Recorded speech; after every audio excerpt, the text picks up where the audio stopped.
Hello बच्चों, ये है पार्ट 6 जहाँ पे हम प्रोकैरियोटिक को खत्म कर चुके हैं। अब बारी है हमारी यूकैरियोटिक को पढ़ने के लिए। अब यूकैरियोट के अंदर दो तरीके के सेल होते हैं। पहला होता है हमारा प्लांट सेल, दूसरा होता है एनिमल सेल। अब इसके अंदर कुछ डिफरेंसेस है, चलिए उसको देख लेते हैं। प्लांट सेल जिसके पास सेल वॉल प्रेजेंट होती है, लेकिन एनिमल सेल यानी कि हम लोगों के अंदर सेल वॉल नहीं प्रेजेंट होती है। प्लास्टिड यहाँ पे प्रेजेंट होते हैं, यहाँ पे नहीं होते हैं। यहाँ पे सेंट्रियोल नहीं होते हैं, लेकिन एनिमल सेल के अंदर सेंट्रियोल प्रेजेंट होते हैं। यहाँ पे सेप वैक्यूल प्रेजेंट होता है, लेकिन सिर्फ मेच्योर में भी, यानी कि सेल भी दो तरीके के हो सकते हैं। एक होते हैं हमारे यंग सेल और एक होते हैं मेच्योर सेल। तो जो मेच्योर सेल होता है उसके अंदर हमारा सेप वैक्यूल देखने को मिलता है, लेकिन एनिमल सेल में ऐसा कुछ नहीं होता है। मिडल लैमेली यहाँ पे होता है भी, आपको अगले वीडियो में अच्छे से बताएंगे मिडल लैमेली क्या होता है। लेकिन वही हमारा एनिमल सेल के अंदर ये भी एब्सेंट होते हैं। Eukaryotic cells have an extensive compartmentalisation of cytoplasm. इसका क्या मतलब है? इसका मतलब ये है कि जैसे मान लीजिए ये हमारा यूकैरियोटिक सेल है, ये इसके अंदर का साइटोप्लाज्म है। साइटोप्लाज्म तब बोलते हैं जब हमारा साइटोसोल और सेल ऑर्गेनेल्स मिल जाते हैं साथ में। कुछ इस तरीके से हमारा साइटोप्लाज्म अरेंज है। अब क्या बोला है? एक्सटेंसिव कंपार्टमेंटलाइजेशन ऑफ साइटोप्लाज्म, मतलब कि साइटोप्लाज्म बहुत सारे हिस्सों में बटा होता है। इसका मतलब ये है कि इसके अंदर हमारा माइटोकॉन्ड्रिया भी होता है, इसके अंदर हमारे प्रोटीन भी होते हैं, राइबोसोम भी होते हैं, न्यूक्लियस भी होता है, एंडोप्लाज्मिक रेटिकुलम भी होते हैं, गोल्गी बॉडी भी होता है। कितने सारे ऑर्गेनिल्स प्रेजेंट होते हैं इसके अंदर, और ये सभी अपने अपने हिस्से को मतलब कि प्लेस करके रखे हुए हैं। यानी कि ये प्रोटीन है तो इतने एरिया को ये कवर किया है, ये हमारा माइटोकॉन्ड्रिया है तो इतने एरिया को कवर किया है, ये हमारा न्यूक्लियस है तो इतने पार्ट को कवर किया। तो ये सब क्या है? कंपार्टमेंटलाइजेशन ही तो है सेल ऑर्गेनिल्स की इन द साइटोप्लाज्म। तो इसीलिए बोला गया है कि eukaryotic cells have an extensive compartmentalisation of cytoplasm. Eukaryotic cells complex होते हैं, लोकोमोटरी भी होते हैं और साइटोस्केलेटन भी होते हैं। इसका मतलब है लोकोमोटरी का सीलिया और फ्लैजिला भी होते हैं हमारे अंदर, और साइटोस्केलेटन मतलब होता है इसके अंदर माइक्रोफिलामेंट होते हैं, माइक्रोट्यूब्यूल्स हो सकते हैं, इंटरमीडिएट फिलामेंट्स होते हैं। आगे आने वाली क्लासेस में हम ये तीनों को अच्छे से डिस्कशन करेंगे कि कहाँ पे हमारे होते हैं, कहाँ पे नहीं होते हैं। सम इम्पोर्टेंट टर्म्स देख लेते हैं। जैसे देखिए, साइटोसोल प्लस सेल ऑर्गेनील्स बना लेते हैं हमारे साइटोप्लाज्म। इसका मतलब क्या है? ये कुछ हमारा सेल है, इसके अंदर का जो लिक्विड वाला पार्ट होता है, यानी कि कुछ गाढ़ा टाइप का पार्ट होता है, उसको बोलते हैं हम लोग साइटोसोल। और जब इसके अंदर हमारे सेल ऑर्गेनील जैसे कि माइटोकॉन्ड्रिया, राइबोसोम और सभी गोल्गी बॉडी, न्यूक्लियस, ये सब आ गए इसके अंदर जब, तो ये हमारा बन जाता है, टोटली कहना लगता है साइटोप्लाज्म। साइटोप्लाज्म कभी भी लिक्विड वाला पार्ट नहीं होता, लिक्विड वाले पार्ट को कहते हैं साइटोसोल। अब नेक्स्ट, अगर साइटोप्लाज्म के साथ न्यूक्लियस जुड़ जाता है तो उसको बोलते हैं प्रोटोप्लाज्म। और जब प्रोटोप्लाज्म प्लाज्मा मेम्ब्रेन के साथ जुड़ जाता है, सबसे बाहरी लेयर को जुड़ जाता है, तो उसको बोलते हैं प्रोटोप्लास्ट।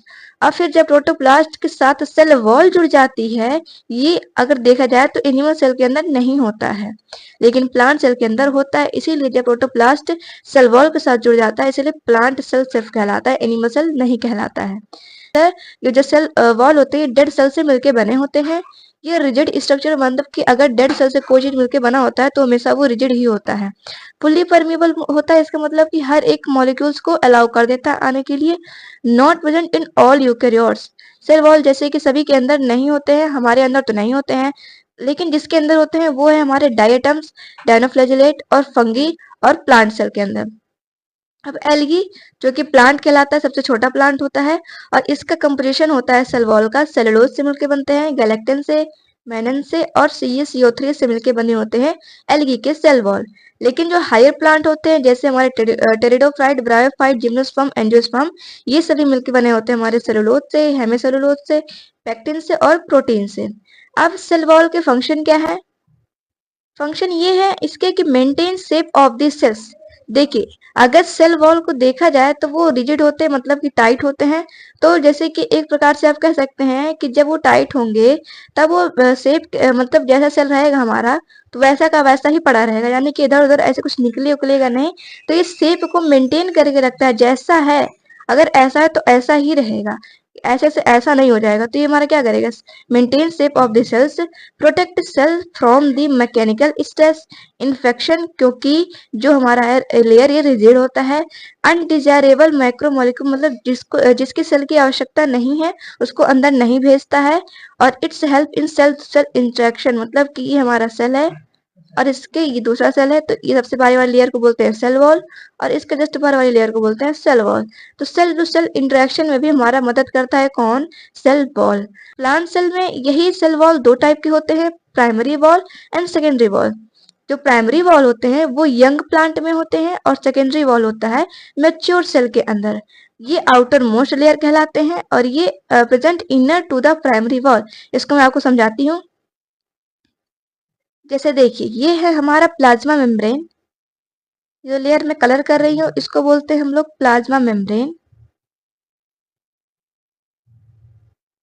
और इसके जस्ट बाहर वाली लेयर जो आपको ये वाली लेयर दिख रही है इसको बोलते हैं प्राइमरी वॉल। जनरली हम लोग ऐसे ही स्ट्रक्चर बनाते हैं कि हमारा प्लाज्मा मेम्ब्रेन हो गया, इसके जस्ट बाहर वाली लेयर जो होती है इसको बोलते हैं प्राइमरी वॉल।